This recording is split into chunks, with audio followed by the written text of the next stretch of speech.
Hindi po kami papayag na lapastanganan ang karapatan ng mahal nating Vice President na si Sara.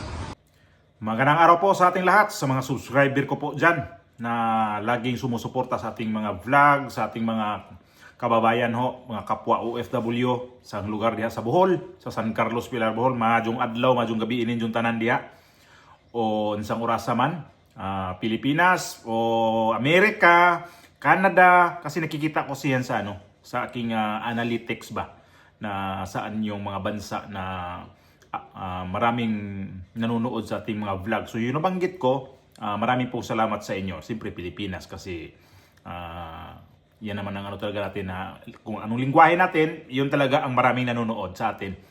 So okay, lalo dyan sa Pilipinas buong Pilipinas. Sali na natin yung mga kapwa natin na kababayan o mga kapatid natin mga Muslim na nag-react dito sa impeachment ni VP Sara. Itong Muslim Alliance na gumawa ho ng panawagan sa gobyerno na nakikita nila kasi dito siguro na hindi talaga patas itong impeachment ni Vice Presidente Sara Duterte kasi kahit sino naman kahit grade 1 makikita ninyo, maintindihan natin ngayon ano ba talagang ginawa dito sa impeachment ni Duterte ngayon. Lalo na tong pag-file ngayon ng kaso nitong si asawa ni VP Sara, itong si Mans Carapio na sa korte, nireklamo na ho itong Justice Committee, itong si Luistro. At ito rin yung dahilan bakit ho yung mga kapatid nating Muslim ay nanawagan na rin na lumabas ang mga tao na magreklamo na rin sa Supreme Court, gawa nga hindi ito patas itong nangyari ngayon sa impeachment ni VP Sara. So, mawala ko muna saglit, ipasok ko yung video ng reklamo ng mga Muslim nating mga kapatid nating Muslim. Kami po sa Muslim Alliance, 10 na kami mga kasamahan, yung mga leader namin, hindi po kami papayag na lapastanganan ang karapatan ng mahal nating Vice President na si Sara Duterte Carpio.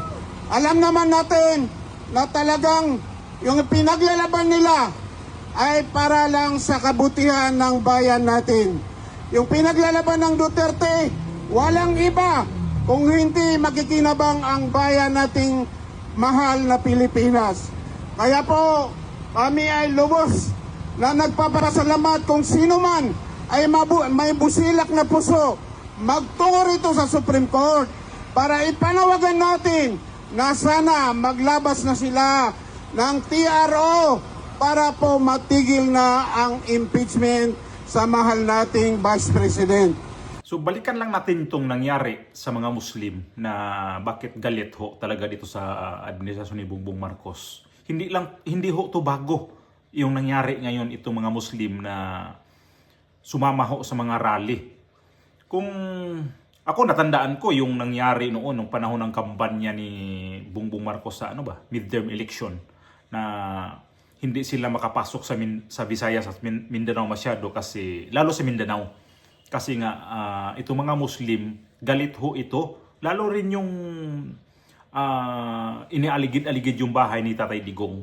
Isa ho yun sa mga dahilan na ang mga Muslim nawala ng gana dito sa administrasyon ni Bongbong Marcos. At ito na naman, itong mga Muslim na nagrally ngayon sa dyan sa Supreme Court na nagpakita talaga sila ng sobra-sobrang suporta dito kay VP Sara. At naalala ko rin yun na mayroong dapat rally ito si Bongbong Marcos na puntahan dyan sa parang Cotabato ata yun. Kinansil do yun. Dahil yung mga Muslim galit na galit talaga dito sa administrasyon ni Bongbong Marcos. At hanggang ngayon, hindi nila naburayan ang kanilang galit dito sa administrasyon ni Bongbong Marcos. At ito pang impeachment, isa yun sa dahilan. Bakit sila nagtaka dito? Kasi ito yung kahit nga sabi ko, kahit grade 1 makikita natin ngayon kung ano talaga ang pang-abuso din dito sa mga sa ginagawa nila sa impeachment ba. Itong inaabuso naman talaga yung record dyan sa may AMLAC, Bakit ilabas nila yan na bawal pala yan? At pinilit pa rin talaga nilang ilabas. At meron pa isang box dyan na galing sa BIR, yung ITR pala nila yan, na hindi rin pwedeng bubuksan ho yan. Kapag buksan nila yan, so sigurado, ito yung magiging problema na naman dito sa impeachment. Ito, sa palagay ko, mapadali ang kanilang ano na naman dito sa Supreme Court. Kasi may nakabinbin pa lang tong reklamo sa Supreme Court kung ano talaga yung dapat nilang gawin. Kasi ang ginawa kasi nito sa impeachment kay ni VP Sara, nandoon na yung mga supporting docs dapat. Yun na lang ititingnan nila, yung guide na yun nila, yung ebidensya ba. Kaya lang, ang ginawa nila ngayon, nangunguha pa ng mga ebidensyang dagdag. Hindi ho pwede yun So, ang mga tao sa Mindanao, yung sinasabi nila na suportahan din tong si Riza Hontiveros. Napakasinungaling naman Hindi maaari yun. Kapag itong mga kandidato ni Bongbong Marcos pupunta sa Mindanao, mayayari sila dito. Kasi itong mga Muslim, naalala ko nga to, yung inaligid yung bahay ni Tatay Digong, galit na galit yung mga Muslim noon.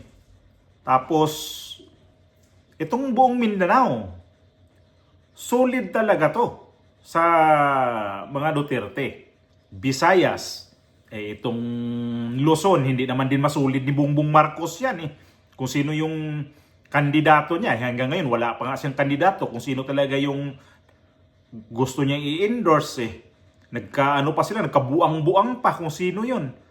So, ang mga Muslim, hindi talaga yan sasama sa kay Bongbong Marcos. Kasi nakatatak na ang ginawa kasi rin nila itong mga administrasyon ni Bongbong Marcos sa mga Muslim na pinapabayaan din. Lalo ngayon, na presidente na si Bongbong Marcos, nakikita ba natin na pumupunta rin siya masyado sa Mindanao? Wala siyang diyan. May totally abandonado ang Mindanao. Kung saan lang ayan lang yung lugar talaga Mindanao na hindi niya talagang mga diyan na hindi talaga niya kaya na kagaya ba dito sa Cebu na nilagyan niya ng pera diyan para babaliktad tong diyan sa Cebu. Itong Maynila, yung mayor diyan sa Maynila, ginawa rin niya, sige, pera-pera lang talaga. Mindanao, hindi niya kaya ngayon. Kahit anong gagawin niya diyan. Itong mga Muslim, subukan mong anuhin yan, galit na galit yan. At dumami pa sila lalo ngayon na nagalit dito sa administrasyon ni Bongbong Marcos. Kaya nag-isip tuloy ito si Bongbong Marcos. Nako po. Pag pumunta ako ng Mindanao, hindi naman siguro siya pakialaman doon. Pero hindi talaga siya welcome dyan sa lugar. Saan man dyan sa Mindanao. Yung rally nga dati nung alyansa, hindi yun hindi yun tinuloy. Gawa nitong mga tao na parang siguro may nakatimbre ba na wag na. Kasi delikado tayo dyan na hindi tayo puntahan sa mga tao. Mismo si Chanco nga nagsabi Wag na kaya nga di sila pumunta ng Visayas at Mindanao dahil ang mga kandidato na mismo, lokal nila ang nagsabi na wag na muna kayo pupunta dito. Kasi mainit talaga. Kaya itong mga Muslim, mainit ang dugo dito kay Bongbong Marcos.